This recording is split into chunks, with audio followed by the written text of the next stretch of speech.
কষানো হয়েছে না, ভাজা হয়েছে পেঁয়াজ, পেঁয়াজ লাল হয়ে গেলো। এখন আদা দেওয়া হবে, আদা আদা রসুন মিক্স, মরিচ, দুধ পাখি, কিছুটা পানি দিয়ে দিলাম। এখন মশলাটা কষানো হচ্ছে। ভেজে রাখছিলেন না, আগে থেকে ভেজে রাখা মাছের ডিমগুলো এখন দেওয়া হলো। এখন পানি দিয়ে দিলাম, কিছুটা দুধের ফাঁকি দিয়ে গুঁড়া দুধ দিতে হবে না, গুঁড়ো দুধ দেওয়া হলো।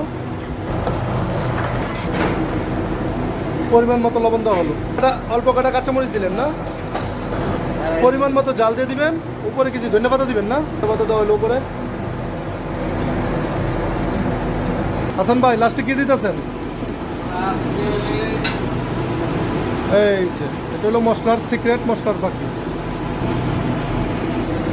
হয়ে গেল ঝটপট মাছের ডিম পাকানো। এই যে মাছের ডিমের রেসিপিটা অনেক সুন্দর, অনেক টেস্ট খেতে। আপনারা যারা খেতে চান বাসায় বানিয়ে খেতে পারেন, এই সেম এরকম পাকালেই হবে। আমার চ্যানেলটা ভালো লাগলে লাইক, শেয়ার, সাবস্ক্রাইব করে দিন। সেই স্বাদ না?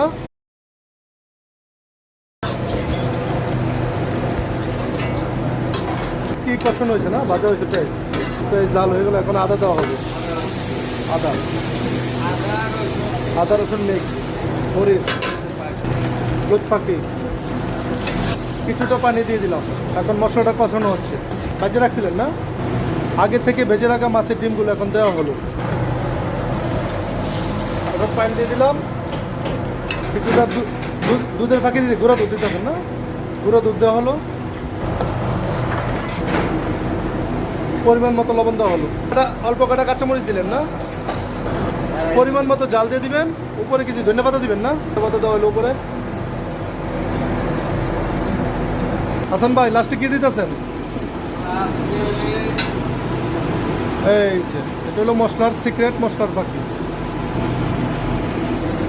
হয়ে গেল ঝটপট মাছের ডিম পাকানো। এই যে মাছের ডিমের রেসিপিটা অনেক সুন্দর, অনেক টেস্ট খেতে।